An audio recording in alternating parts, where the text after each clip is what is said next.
بسم الله الرحمن الرحيم ألف لام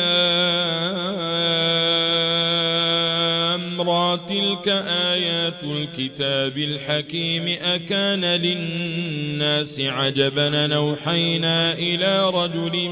منهم أن أنذر الناس وبشر الذين آمنوا أن لهم قدم صدق عند ربهم. قال الكافرون إن هذا لسحر مبين. إن ربكم الله الذي خلق السماوات والأرض في 6 أيام ثم استوى على العرش يدبر الأمر ما من شفيع إلا من بعد إذنه ذلكم الله ربكم فاعبدوه أفلا تذكرون. إليه مرجعكم جميعا وعد الله حقا إنه يبدأ الخلق ثم يعيده ليجزي الذين آمنوا وعملوا الصالحات بالقسط والذين كفروا لهم شراب من حميم وعذاب أليم بما كانوا يكفرون. هو الذي جعل الشمس ضياء والقمر نورا وقدره منازل لتعلموا عدد السنين والحساب ما خلق الله ذلك إلا بالحق نفصل الآيات لقوم يعلمون. إن في اختلاف الليل والنهار وما خلق الله في السماوات والأرض لآيات لقوم يتقون.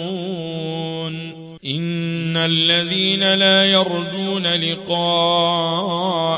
ورضوا بالحياة الدنيا واطمأنوا بها والذين هم عن آياتنا غافلون أولئك مأواهم النار بما كانوا يكسبون.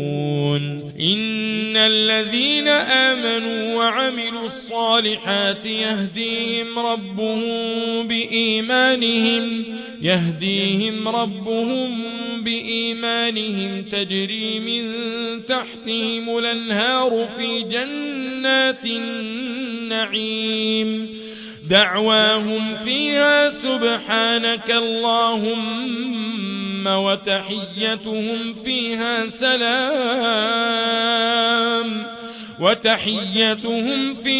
سلام وآخر دعواهم أن الحمد لله رب العالمين. ولو يعجل الله للناس الشر استعجالهم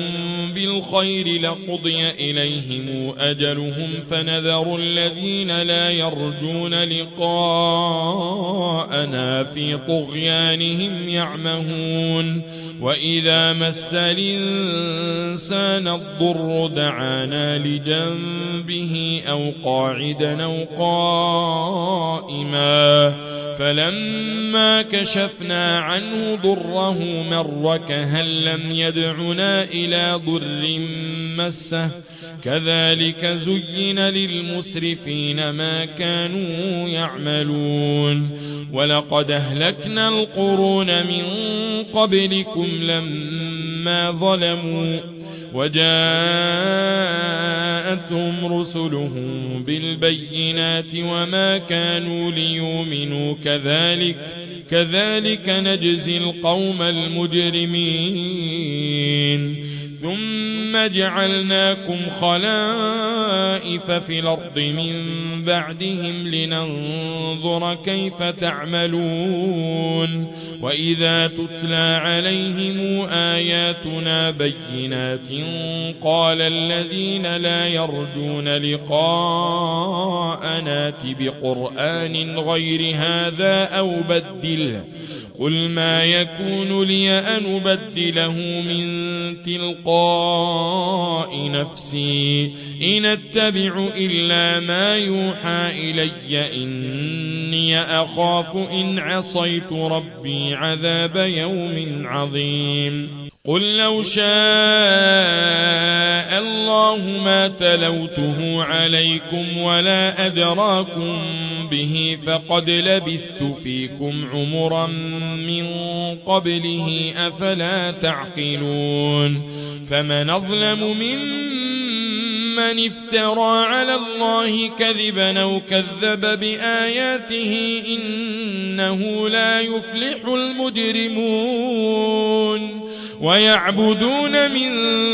دون الله ما لا يضرهم ولا ينفعهم ويقولون هؤلاء شفعاؤنا عند الله قل تنبئون الله بما لا يعلم في السماوات ولا في الأرض سبحانه وتعالى عما يشركون وما كان الناس إلا أمة واحدة فاختلفوا ولولا كلمة سبقت من ربك لقضي بينهم فيما فيه يختلفون ويقولون لولا أنزل عليه آية من ربه فقل إنما الغيب لله فانتظروا إني معكم من المنتظرين وإذا أذقنا الناس رحمة من بعد ضراء مستهم إذا لهم مكر في آياتنا قل الله أسرع مكرا إن رسلنا يكتبون ما تمكرون هو الذي يسيركم في البر والبحر حتى إذا كنتم في الفلك وجرين بهم بريح طيبة وفرحوا بها جاءتها ريح عاصف وجاءهم الموج من كل مكان وظنوا أنهم أحيط بهم دعوا الله مخلصين له الدين لئن أنجيتنا من هذه لنكونن من الشاكرين فلما أنجاهم إذا هم يبغون في الأرض بغير الحق يا أيها الناس إنما بغيكم على أنفسكم متاع الحياة الدنيا ثم إلينا مرجعكم فننبئكم بما كنتم تعملون إنما مثل الحياة الدنيا كماء أنزلناه من السماء فاختلط به نبات الأرض مما يأكل الناس والأنعام حتى إذا أخذت الأرض زخرفها وزينت وظن أهلها أنهم قادرون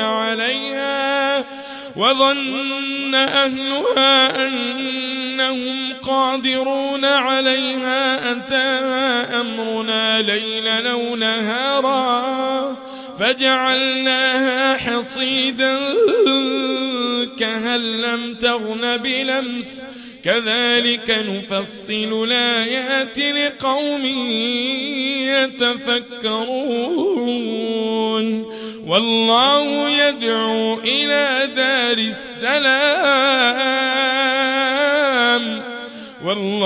يدعو إلى دار السلام ويهدي من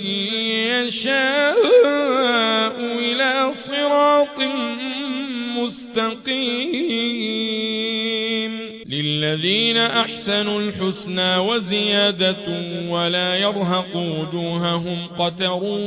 ولا ذلة أولئك أصحاب الجنة هم فيها خالدون والذين كسبوا السيئات جزاء سيئة بمثلها وترهقهم ذلة ما لهم من الله من عاصم كأنما أغشيت وجوههم قطعا من الليل مظلما أولئك أصحاب النار هم فيها خالدون ويوم نحشرهم جميعا ثم نقول للذين أشركوا مكانكم أنتم وشركاؤكم فزيلنا بينهم وقال شركاؤهم ما كنتم إيانا تعبدون فكفى بالله شهيدا بيننا وبينكم إن كنا عن عبادتكم لغافلين هنالك تبلو كل نفس من يملك السمع هنالك تبلو كل نفس ما أسلفت وردوا إلى الله مولاهم الحق وضل عنهم ما كانوا يفترون فقل فلا تتقون فذلكم الله ربكم الحق فماذا بعد الحق إلا الضلال فأنى تصرفون كذلك حقت كلمات ربك على الذين فسقوا أنهم لا يؤمنون قل هل من شركائكم من يبدأ الخلق ثم يعيده قل الله يبدأ الخلق ثم يعيده فأنى توفكون قل هل من شركائكم من يهدي إلى الحق قل الله يهدي للحق أفمن يهدي إلى الحق أحق أن يتبع أمن لا يهدي إلا أن يهدى فما لكم كيف تحكمون وما يتبع أكثرهم إلا ظنا إن الظن لا يغني من الحق شيئا إن الله عليم بما يفعلون وما كان هذا القرآن أن يفترى من دون الله ولكن تصديق الذي بين يديه وتفصيل الكتاب لا ريب فيه من رب العالمين أم يقولون افتراه قل فاتوا بسورة مثله وادعوا من استطعتم من دون الله إن كنتم صادقين بل كذبوا بما لم يحيطوا بعلمه ولما ياتهم تاويله كذلك كذب الذين من قبلهم فانظر كيف كان عاقبة الظالمين ومنهم من يؤمن به ومنهم من لا يؤمن به وربك أعلم بالمفسدين وإن كذبوك فقل لي عملي ولكم عملكم أنتم بريئون مما أعمل وأنا بريء مما تعملون ومنهم من يستمعون إليك أفأنت تسمع الصم ولو كانوا لا يعقلون ومنهم من ينظر ينظر إليك أفأنت تهدي العمي ولو كانوا لا يبصرون إن الله لا يظلم الناس شيئا ولكن الناس أنفسهم يظلمون ويوم نحشرهم كأن لم يلبثوا إلا ساعة من النهار يتعارفون بينهم قد خسر الذين كذبوا بلقاء الله وما كانوا مهتدين وإما نرينك بعض الذي نعدهم أو نتوفينك فإلينا مرجعهم ثم الله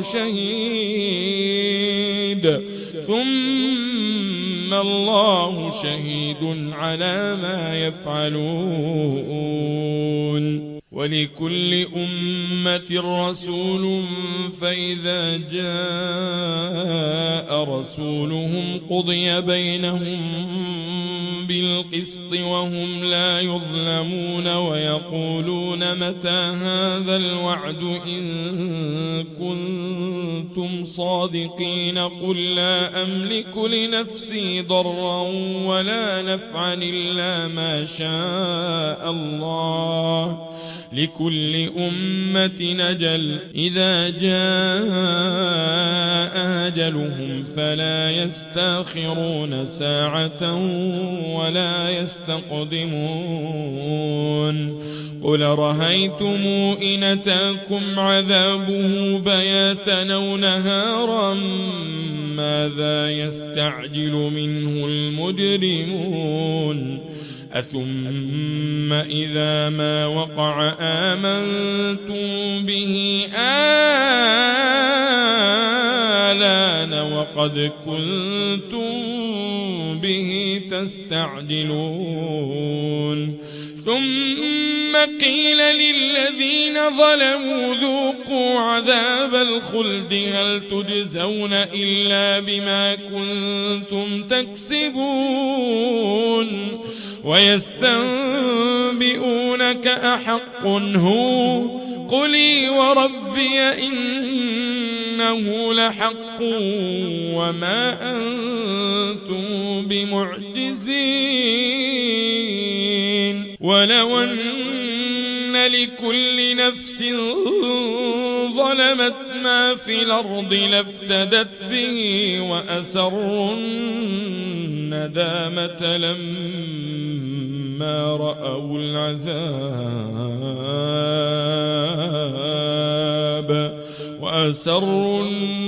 الندامة لما رأوا العذاب وقضي بينهم بالقسط وهم لا يظلمون ألا إن لله ما في السماوات والأرض ألا إن وعد الله حق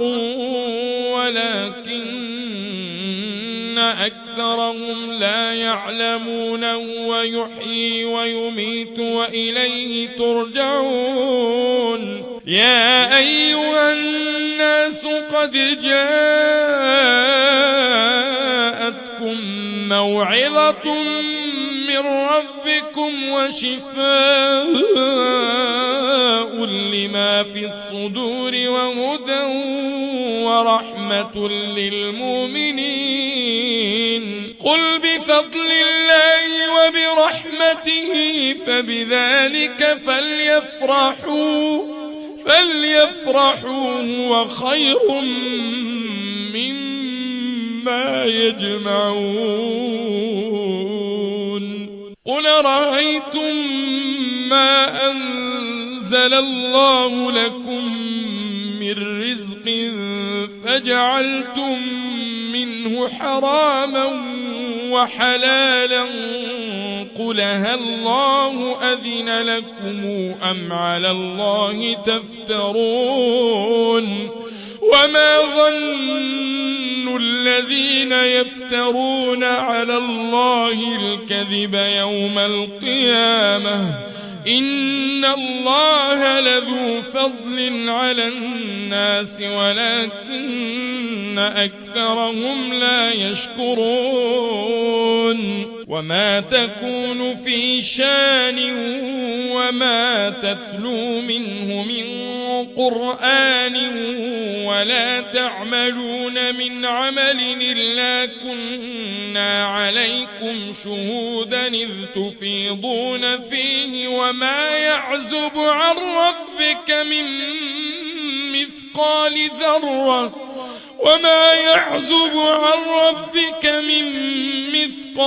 ذرة في الأرض ولا في السماء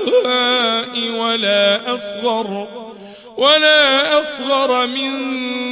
ذلك ولا أكبر إلا في كتاب مبين ألا إن أولياء الله لا خوف عليهم ولا هم يحزنون الذين آمنوا وكانوا يتقون لهم البشرى في الحياة الدنيا وفي الآخرة لا تبديل لكلمات الله ذلك هو الفوز العظيم ولا يحزنك قولهم إن العزة لله جميعا هو السميع العليم ألا إن لله من في السماوات ومن في الأرض وما يتبع الذين يدعون من دون الله شركاء إن يتبعون إلا الظن وإن هم إلا يخرصون هو الذي جعل لكم الليل لتسكنوا فيه والنهار مبصرا إن في ذلك لآيات لقوم يسمعون قالوا اتخذ الله ولدا سبحانه هو الغني له ما في السماوات وما في الأرض إن عندكم من سلطان بهذا أتقولون على الله ما لا تعلمون قل إن الذين يفترون على الله الكذب لا يفلحون متاع في الدنيا ثم إلينا مرجعهم ثم نذيقهم العذاب الشديد بما كانوا يكفرون واتل عليهم نبأ نوح إذ قال لقومه يا قوم إن كان كبر عليكم مقامي وتذكيري بآيات الله فعلى الله توكلت فأجمعوا أمركم وشركاءكم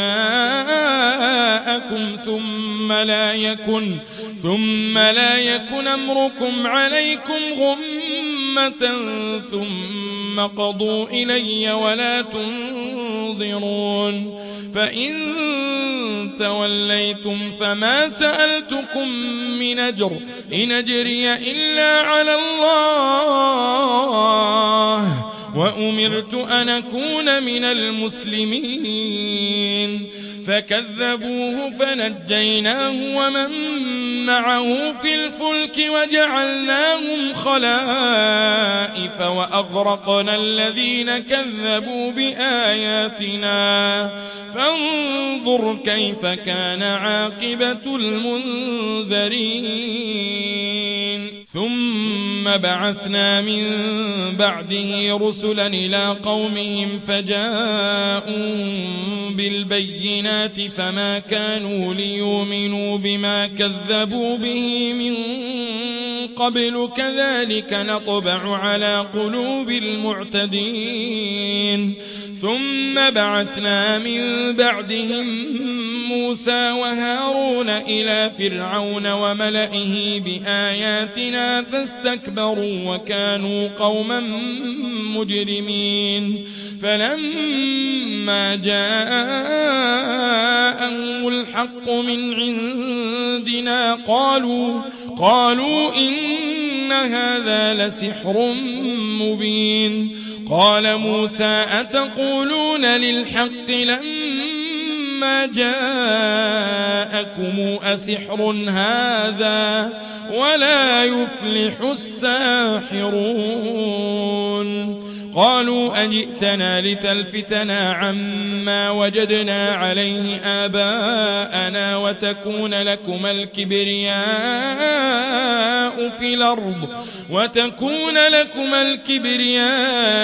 في الأرض وما نحن لكما بمؤمنين وقال فرعون اوتوني بكل ساحر عليم فلما جاء السحرة قال لهم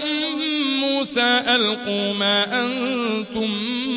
ملقون فلما ألقوا قال موسى ما جئتم به السحر إن الله سيبطله إن الله لا يصلح عمل المفسدين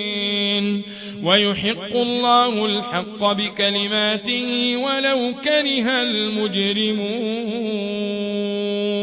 فما آمن لموسى إلا ذرية من قومه على خوف من فرعون وملئهم أن يفتنهم وإن فرعون لعال في الأرض وإنه لمن المسرفين وقال موسى يا قوم إن كنتم آمنتم بالله فعليه توكلوا إن كنتم مسلمين فقالوا على الله توكلنا ربنا لا تجعلنا فتنة للقوم الظالمين ونجنا برحمتك من القوم الكافرين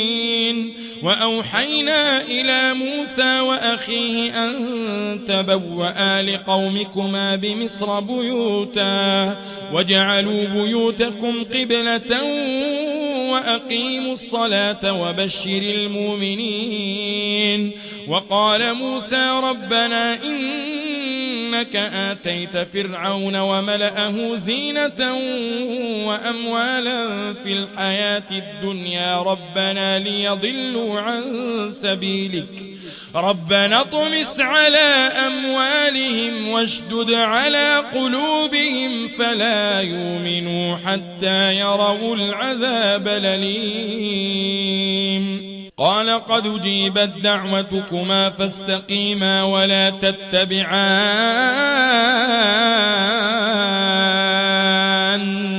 سبيل الذين لا يعلمون وجاوزنا ببني إسرائيل البحر فأتبعهم فرعون وجنوده بغيا وعدوا حتى إذا أدركه الغرق قال آمنت أنه لا إله إلا الذي آمنت به بنو إسرائيل وأنا من المسلمين آلان وقد عصيت قبل وكنت من المفسدين فاليوم ننجيك ببدنك لتكون لمن خلفك آية وإن كثيرا من الناس عن آياتنا لغافلون ولقد بوانا بني إسرائيل مبوأ صدق ورزقناهم من الطيبات فما اختلفوا حتى جاءهم العلم إن ربك يقضي بينهم يوم القيامة فيما كانوا فيه يختلفون فإن كنت في شك مما ما أنزلنا إليك فاسأل الذين يقرؤون الكتاب من قبلك لقد جاءك الحق من ربك فلا تكونن من الممترين ولا تكونن من الذين كذبوا بآيات الله فتكون من الخاسرين إن الذين حقت عليهم كلمات ربك لا يؤمنون ولو جاءتهم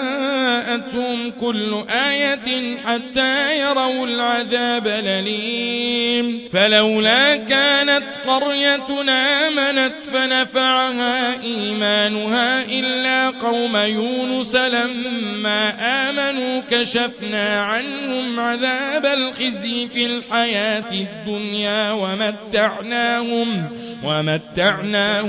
إلى حين ولو شاء ربك لآمن من في الأرض كلهم جميعا أفأنت تكره الناس حتى يكونوا مؤمنين وما كان لنفس أن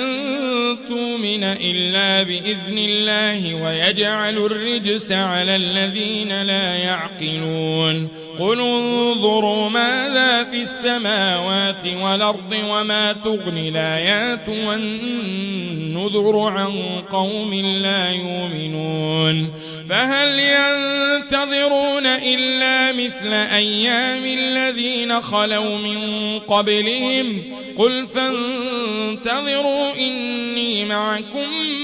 من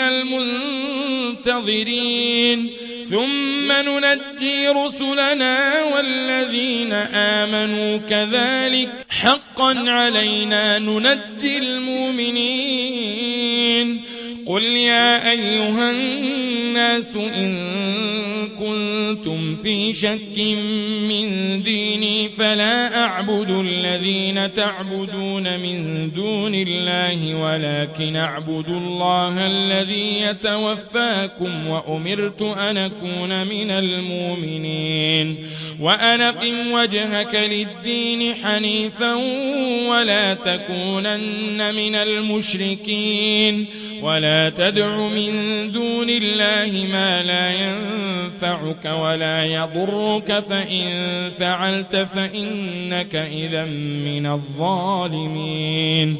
وإن يمسسك الله بضر فلا كاشف له إلا هو وإن يردك بخير فلا راد لفضله يصيب به من يشاء من عباده وهو الغفور الرحيم قل يا أيها الناس قد جاءكم